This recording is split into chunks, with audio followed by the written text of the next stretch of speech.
Hi guys! Welcome sa ating day 10 ng ating Chinese Gem Pack Volume 1. And today, sana ma-jackpotan na talaga natin si Captain Pikachu dahil meron lang tayong 1 pack a day. Again, randomly tayong pipili. Tanananan! Ito na lang, pangalawa. Okay. Sana maswertehan na natin dahil meron lang tayong 4 cards sa isang pack. And let's see kung today maka-jackpot tayo ng kahit isang full art lang. Diba?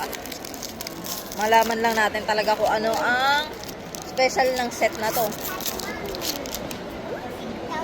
Hello! So, first card, Fido. Second, Quaxly. Third, Captain Pikachu. And last one is Master Ball Quaxly. Again, hindi natin nakuha si Captain Pikachu, but we still have 5 more days. Thank you guys. Bye!